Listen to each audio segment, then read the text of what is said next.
ಆತ್ಮೀಯರೇ ಹಾಗೂ ಸ್ನೇಹಿತರೆ, ನಿಮಗೆಲ್ಲರಿಗೂ ಹೃತ್ಪೂರ್ವಕವಾದಂಥ ನಮಸ್ಕಾರ ಹಾಗೂ ಲೀಲಾಜಾಲದ ಈ ಸಂಚಿಕೆಗೆ ಸ್ವಾಗತ. ನಾನು ಅಲ್ಲಲ್ಲಿ ಒಂದು ಮಾತು ಹೇಳ್ತಾ ಇರ್ತೇನೆ. ಏನಂದರೆ, ನಮ್ಮಲ್ಲಿ ವಿವೇಕ ಚೂಡಾಮಣಿ ಗ್ರಂಥ ಉಂಟು, ಆದರೆ ವಿವೇಕವೇ ಇಲ್ಲದೆ ಹೋಗಿದೆ ಅಂತ. ತುಂಬ ವಿಚಿತ್ರ ಅನ್ನಿಸ್ಬೋದು. ಆದರೆ ಈ ಮಾತಿಗೆ ಸಾಕ್ಷಿಯಾಗಿ ಒಂದೆರಡು ದಿನಗಳ ಹಿಂದೆ ಉಡುಪಿಯ ರಾಜಾಂಗಣದಲ್ಲಿ ನಡೆದಂತಹ ಹರಿಕಥಾ ಪ್ರಸಂಗವನ್ನು ನೆನಪಿಸ್ಕೋಬಹುದು. ಅಲ್ಲಿ ನಡೀತಾ ಇರೋದು ಭಕ್ತ ಪ್ರಹ್ಲಾದನ ಕಥೆ. ನಡೆಸ್ಕೊಡ್ತಾ ಇರೋರು ಯಾರೋ ಚಿಕ್ಕ ವಯಸ್ಸಿನ ಹುಡುಗಿಯರು. ಆದರೆ ಅಲ್ಲಿ ನಡೆದಿದ್ದು ಏನಪ್ಪ ಅಂತ ಹೇಳಿದ್ರೆ, ಭಗವತ್ಪಾದ ಶಂಕರಾಚಾರ್ಯರ ನಿಂದೆ. ಅವರನ್ನು ದೈತ್ಯ, ರಾಕ್ಷಸ ಅಂತೆಲ್ಲ ಉಲ್ಲೇಖಿಸಿ ಅವರ ದಾರ್ಶನಿಕವಾದಂತಹ ನೆಲೆಗಟ್ಟು ಏನಿದೆ ಅದನ್ನೆಲ್ಲ ಖಂಡನೆ ಮಾಡಿದರು. ಇದು ತುಂಬ ಸಹಜವಾಗಿಯೇ ಜನರ ಆಕ್ರೋಶಕ್ಕೆ ಕಾರಣವಾಯಿತು. ವಿರುದ್ಧವಾಗಿ ಅಂದರೆ ಈ ಮಾತನ್ನು ಖಂಡಿಸೋ ಹಾಗೆ ಅನೇಕರು ಮಾತಾಡಿದ್ರು, ವಿಡಿಯೋಗಳು ಮಾಡಿದ್ರು. ಆದರೆ ನಮ್ಮ ಎಡನೀರು ಮಠದ ಸ್ವಾಮಿಗಳು ಹಾಗೂ ಹಿಂದೆ ಬ್ರಾಹ್ಮಣ ಸಂಘದಲ್ಲಿ ಪದಾಧಿಕಾರಿಗಳಾಗಿದ್ದಂತಹ ರಾಘವೇಂದ್ರ ಇವರೆಲ್ಲ ರಾಜಾಂಗಣದ ವ್ಯವಸ್ಥಾಪಕರು ಯಾರಿದ್ದಾರೆ, ಅಂದರೆ ಈಗ ಪರ್ಯಾಯ ಪೀಠದಲ್ಲಿ ಇರುವಂತಹ ಸ್ವಾಮಿಗಳ ಹಸ್ತಕರು, ಹತ್ತಿರದವರು, ವ್ಯವಸ್ಥಾಪಕರು, ಇವರನ್ನು ಸಂಪರ್ಕಿಸಿ ಯಾಕೆ ಹೀಗಾಯಿತು, ಇದು ನೀವು ಮಾಡ್ತಾ ಇರೋದು ಸರಿಯೇ, ಹೀಗೆಲ್ಲ ಪ್ರಶ್ನೆ ಕೇಳಿದರು. ಅದಕ್ಕೆ ಅವರು ಉತ್ತರ ಕೊಟ್ಟಿದ್ದಾರೆ. ಆ ಉತ್ತರದಿಂದ ಇವರು ಕೂಡ ಸಮಾಧಾನಗೊಂಡಿದ್ದಾರೆ. ಅಂದರೆ ಒಂದು ರೀತಿಯಿಂದ ನೋಡಿದ್ರೆ ಇವರ ಪ್ರತಿಕ್ರಿಯೆ, ಅವರು ನೀಡಿದಂತಹ ಒಂದು ಪ್ರತಿಸ್ಪಂದನ ಎರಡೂ ಕೂಡ ಇಬ್ಬರಿಗೂ ಸಮಾಧಾನವನ್ನು ಕೊಟ್ಟಿದೆ. ತುಂಬ ಗಲಾಟೆಗೆ ಹೋಗದೆ, ಎತ್ತರಕ್ಕೆ ಹೋಗದೆ ಅದನ್ನು ಹಾಗೆ ಇತ್ಯರ್ಥ ಮಾಡಿಕೊಂಡು ಒಂದು ರೀತಿಯಲ್ಲಿ ಬಗೆಹರಿಸ್ಕೊಂಡಿದ್ದಾರೆ ಅಂತ ಆಯಿತು. ನಿಜವಾಗ್ಲೂ ಇದು ಅಭಿನಂದನೀಯವಾದಂತಹ ವಿಚಾರವೇ ಹೌದು.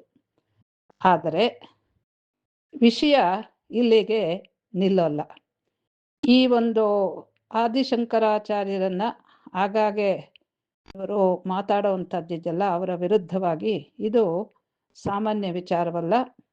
ಇದಕ್ಕೆ ಬಹಳ ಆಳವಾದಂತಹ ಬೇರುಗಳಿದೆ. ಮತ್ತು ಇದನ್ನು ಯಾಕೆ ಮಾಡ್ತಾ ಇದ್ದಾರೆ ಅನ್ನೋದು ಕೂಡ ಸ್ಪಷ್ಟವಾಗಿದೆ. ಅದರ ಬಗ್ಗೆ ಇವತ್ತಿನ ವಿಡಿಯೋ ಇರುತ್ತೆ.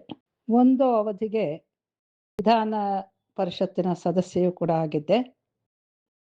ಸುಮಾರು 6 ದಶಕಗಳಿಂದ ಭಾರತೀಯ ಸಾಹಿತ್ಯ, ದರ್ಶನ, ಇತಿಹಾಸ, ರಾಜಕೀಯ ಬೆಳವಣಿಗೆಗಳು ಇತ್ಯಾದಿಗಳನ್ನು ಆಳವಾಗಿ ಅಭ್ಯಾಸ ಮಾಡ್ತಾ ಬಂದಿದ್ದೇನೆ.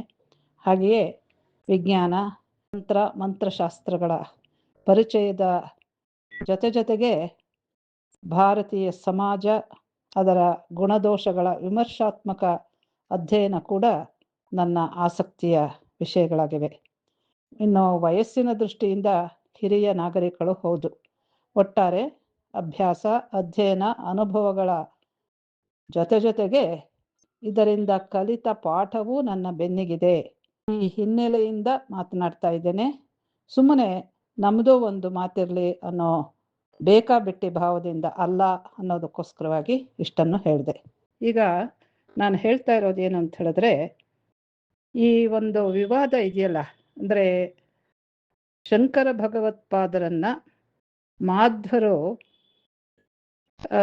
ನಿಂದಿಸೋದು, ಇದು ಬರೀ ಸ್ಮಾರ್ತ ಮಾಧ್ವ ಇವರ ನಡುವಿನ ಒಂದು ವಿಷಮತೆ, ಅವರ ನಡುವೆ ಸೌಹಾರ್ದ ಇಲ್ಲದೆ ಇರೋದು, ಅವರ ನಡುವಿನ ಜಗಳ ಅಂತ ಮಾತ್ರ ಸ್ವೀಕರಿಸಬಾರ್ದು.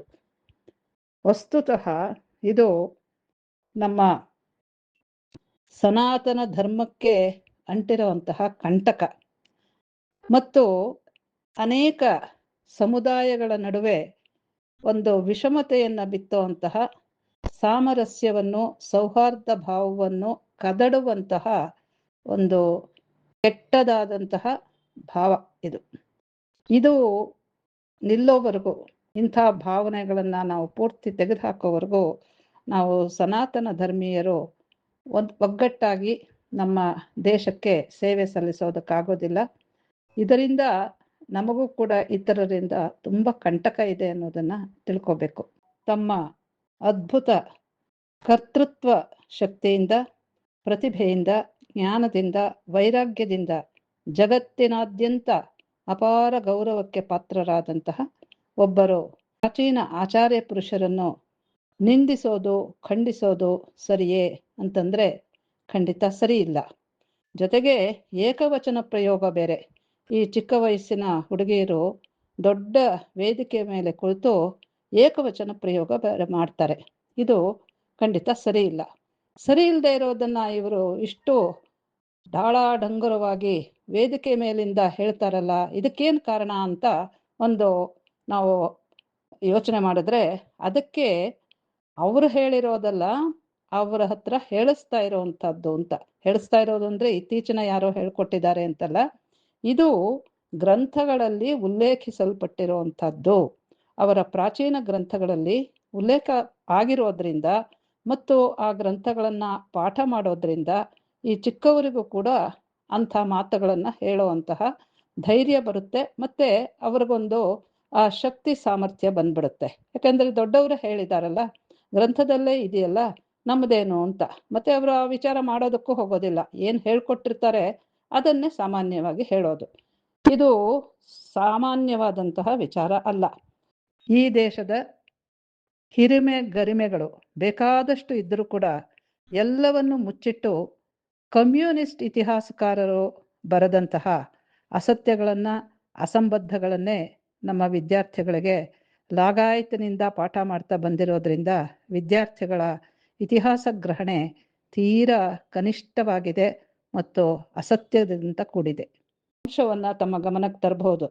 ನೋಡಿ, ಭಾರತದ ಇತಿಹಾಸದ ಪಠ್ಯ ಇದೆಯಲ್ಲ, ಇದರಲ್ಲಿ ಏನಿದೆ ನಮಗೆ ಚಿಕ್ಕ ವಯಸ್ಸಲ್ಲೇ ಹೇಳ್ಕೊಟ್ಬಿಟ್ಟಿದ್ದಾರೆ. ಏನಂತ ಹೇಳಿದ್ರೆ, ಯಾವ್ಯಾವುದು ನಮ್ಮ ದೇಶದ ಅದ್ಭುತವಾದಂಥ ವಿಚಾರಗಳಿದೆ, ಯಾವುದು ನಮ್ಮ ಮೇಲೆ ಸತ್ಪರಿಣಾಮ ಬೀಳುತ್ತೆ ಅಂಥದ್ದನ್ನೆಲ್ಲ ತೆಗೆದುಬಿಟ್ಟು ಬರೀ ಸುಳ್ಳುಗಳನ್ನೇ, ಅಂದರೆ ವಿದೇಶಿ ದಾಳಿಕೋರರು ಬಂದು ಮಾಡಿದಂತಹ ಈ ಅಕ್ರಮಗಳನ್ನು, ಅನ್ಯಾಯಗಳನ್ನು, ಅಪಚಾರಗಳನ್ನೇ ದೊಡ್ಡದಾಗಿ ಹೇಳಿ ಅದೇ ಸರಿ ಅಂತ ಆ ಗ್ರಂಥಗಳಲ್ಲಿ ಬರೆದಿದ್ದಾರೆ.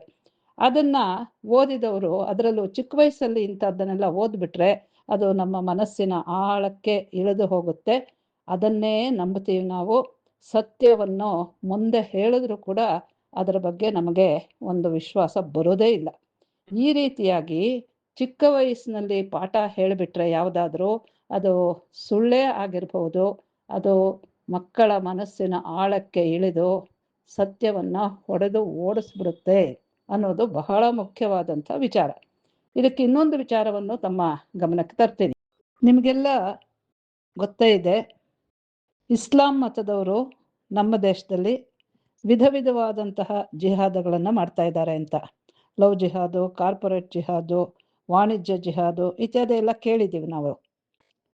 ಇದಕ್ಕೆ ಕಾರಣ ಏನು ಅಂತ ಹೇಳಿದ್ರೆ, ಅವರ ಪವಿತ್ರ ಗ್ರಂಥದಲ್ಲಿ ಇಡೀ ಜಗತ್ತನ್ನ ಇಸ್ಲಾಂ ಪರ ಮತ್ತು ಇಸ್ಲಾಂ ವಿರೋಧ ಅಂತ ಎರಡು ವಿಭಾಗ ಮಾಡಿದ್ದಾರೆ. ಮುಸಲ್ಮಾನರಲ್ಲದೇ ಇರುವವರನ್ನ ಕಾಫಿರರು ಅಂತ ಹೇಳಿ ಅವರು ಸೆಕೆಂಡ್ ರೇಟ್ ಸಿಟಿಸನ್ಸ್. ಆದರೆ ಅವರನ್ನು ಕೂಡ ಇಸ್ಲಾಂಗೆ ಕನ್ವರ್ಟ್ ಮಾಡೋದು, ಅಂದರೆ ಮತಾಂತರ ಮಾಡೋದು ಇಸ್ಲಾಮಿನ ಆದ್ಯ ಕರ್ತವ್ಯ, ಪವಿತ್ರ ಕರ್ತವ್ಯ ಅಂತ ಅವರ ಪವಿತ್ರ ಗ್ರಂಥದಲ್ಲಿ ಹೇಳಿದೆ. ಮತ್ತೆ ಇಡೀ ಜಗತ್ತು ಇಸ್ಲಾಂಮಯ ಆಗಬೇಕು, ಇದು ನಿತ್ಯ ಸತ್ಯ. ಅದಾಗೋವರೆಗೂ ನಮ್ಮ ಜಿಹಾದ್ ಕೆಲಸವನ್ನು ಮುಂದುವರಿಸ್ತಾ ಇರಬೇಕು ಅಂತ ಹೇಳ್ತಾರೆ.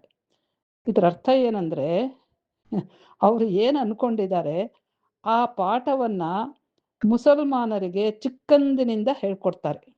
ನೋಡಿ, ಇದರಲ್ಲಿ ನೋ ರೈಮ್ ನೋ ರೀಸನ್, ಅಂದರೆ ಹಿಂದೆ ಮುಂದೆ ಏನೂ ಇಲ್ಲ, ಆಲೋಚನೆನೇ ಇಲ್ಲ, ಆದರೆ ಇದನ್ನೇ ಹೇಳ್ಕೊಡ್ತಾರೆ ಮತ್ತು ಮಾಡ್ತಾರೆ.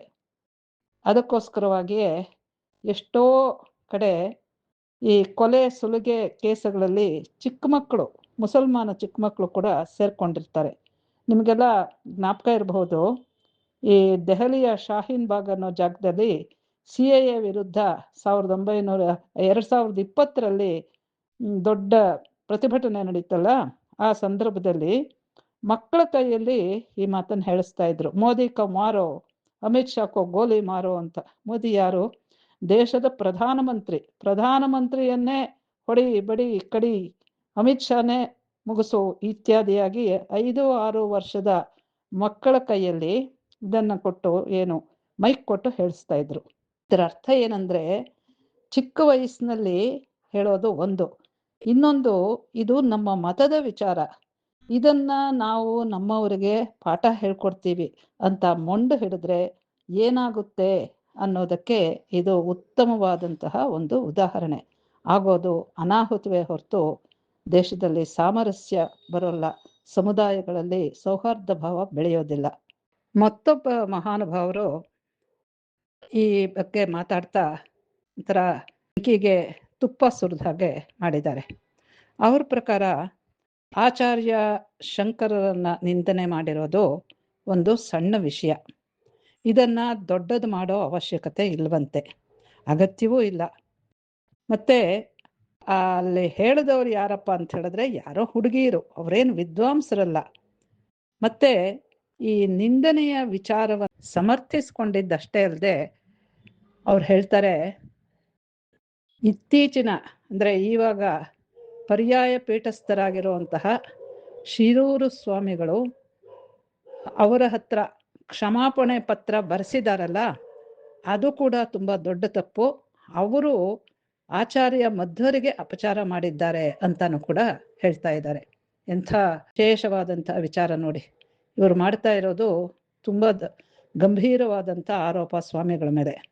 ಅಷ್ಟೇ ಅಲ್ಲ, ಆಚಾರ್ಯ ಶಂಕರರನ್ನ ದೈತ್ಯ ರಾಕ್ಷಸ ಅಂತೆಲ್ಲ ಹೇಳಿರೋದು 800 ವರ್ಷಗಳ ಹಳೆಯ ಗ್ರಂಥದಲ್ಲಿ, ಅದರಲ್ಲೂ ಪಂಡಿತರಾದಂತಹ ನಾರಾಯಣಾಚಾರ್ಯರು. ಅದು ಅವರ ಅಭಿಪ್ರಾಯ, ನಿಮಗೆ ಯಾಕೆ ಅದು ಬೇಕು? ಅವರಿಗೆ ಏನು ಬೇಕಾದರೂ ಅವರ ಅಭಿಪ್ರಾಯ ಹೇಳುವಂತಹ ವಾಕ್ಕು ಹಕ್ಕು ಸ್ವಾತಂತ್ರ್ಯ ಇದ್ದೇ ಇದೆ ಅಲ್ವೇ? ಅವರೇನು ನೀವು ಅದನ್ನು ಒಪ್ಕೊಳ್ಳಿ ಅಂತ ಹೇಳ್ತಾ ಇಲ್ವಲ್ಲ, ಅವರು ತಮ್ಮ ಅಭಿಪ್ರಾಯವನ್ನು ಅವ್ರು ಕೊಟ್ಟಿದ್ದಾರೆ, ನೀವು ಯಾಕ್ರಿ ಎಗರ್ಲಾಡ್ತೀರಾ ಅನ್ನೋ ರೀತಿಯಲ್ಲಿ ಹೇಳಿದ್ದಾರೆ. ಅಷ್ಟೇ ಅಲ್ಲದೆ ಇದು ನಿಜವಾಗ್ಲೂ ಅಸಂಬದ್ಧ ಪ್ರಲಾಪ ಅನ್ನೋದು ಅವ್ರಿಗೆ ಗೊತ್ತಿಲ್ಲದೆ ಇವರು ಇಡೀ ಈ ವಿಚಾರವನ್ನ ಒಂಥರ ಕೆಟ್ಟದಾದಂತಹ ರೀತಿಯಲ್ಲಿ ಸಮರ್ಥಿಸ್ಕೊಂಡಿದ್ದಾರೆ. ಹಕ್ಕು ವಾಕ್ ಸ್ವಾತಂತ್ರ್ಯ ಇತ್ಯಾದಿ ಇತ್ಯಾದಿ ಎಲ್ಲ ಮಾತನಾಡೋರು ಮತ್ತೊಂದು ಅಂಶವನ್ನು ಗಮನಿಸಬೇಕು. ಇವತ್ತಿನ ಕಾಲದಲ್ಲಿ ಅನ್ಯರನ್ನ ನಿಂದೆ ಮಾಡೋದು ಹೇಟ್ ಸ್ಪೀಚ್ ಅಂದರೆ ದ್ವೇಷ ಭಾಷಣ, ಇದರ ಪರಿಧಿಗೆ ಬರುತ್ತದೆ, ತಿಳಿದಿರಲಿ. ಏನೇನೋ ಮಾತಾಡೋದು, ಅದು ಹೇಳೋವರ ಹಕ್ಕು ಅಂತ ಹೇಳೋದು ಅಷ್ಟೇ ಅಲ್ಲ, ಕೇಳೋರ ಮೇಲೆ ಅದು ಯಾವ ಪ್ರಭಾವ ಪರಿಣಾಮ ಬೀರುತ್ತೆ, ಅವರ ಮನಸ್ಸನ್ನು ನೋಯಿಸುತ್ತಾ ಅನ್ನೋದನ್ನು ಕೂಡ ತಾವು ತಿಳ್ಕೊಬೇಕಾಗತ್ತೆ. ಅದು ತುಂಬ ಮುಖ್ಯವಾಗುತ್ತೆ ಅಲ್ರಿ. ಕೇಳೋರಿದ್ರೆ ಮಾತ್ರ ಹೇಳೋದಲ್ವೇ, ಸುಮ್ಮನೆ ಹೇಳಿದಾರ ಅವರು ಆ ಮಾತನ್ನು? ಹಾಗಾಗಿ ಸುಮ್ಮನೆ ಈ ಥರ ಅಸಂಬದ್ಧವಾಗಿ ಇದು ನಮ್ಮ ಹಕ್ಕು ಹಾಗೆ ಹೀಗೆ ಅಂತೆಲ್ಲ ಮಾತಾಡೋ ಹಾಗಿಲ್ಲ ಅನ್ನೋದನ್ನು ಸ್ವಲ್ಪನಾದ್ರೂ ತಿಳ್ಕೊಬೇಕಾಗತ್ತೆ. ಕೊನೆಯದಾಗಿ ಒಂದು ಮಾತು, ಅಲ್ಲ ಇದೀಗ ತಾನೇ ನಾವು ಶತಶತಮಾನಗಳ ಗುಲಾಮಿತನದಿಂದ ಹೊರಬರುತ್ತಿದ್ದೇವೆ. ಹಿಂದೂ ಸಮಾಜ ಎಷ್ಟೋ ದಶಕಗಳಿಂದ ಅಲ್ಲ ಶತಕಗಳಿಂದ ತುಂಬ ನೊಂದು ಬೆಂದಿದೆ. ನಮ್ಮಲ್ಲಿ ಎಷ್ಟೇ ವಿದ್ಯಾ ಬುದ್ಧಿ ಇರುವಂತಹ ಜನರಿದ್ದರೂ ಕೂಡ ರಾಜಕೀಯವಾಗಿ ಸಾಮಾಜಿಕವಾಗಿ ಒಗ್ಗಟ್ಟಿಲ್ಲದೆ ಇದ್ದುದರಿಂದ ಇಡೀ ಭಾರತ ಮೊದಲು ಇಸ್ಲಾಮಿ ದಾಳಿಕೋರರ ನಂತರ ಯುರೋಪಿಯನ್ನರ ಅಡಿಯಾಳಾಗಿ ಹೀನಾಯವಾಗಿ ಬದುಕುವ ಪರಿಸ್ಥಿತಿ ಒದಗಿತು.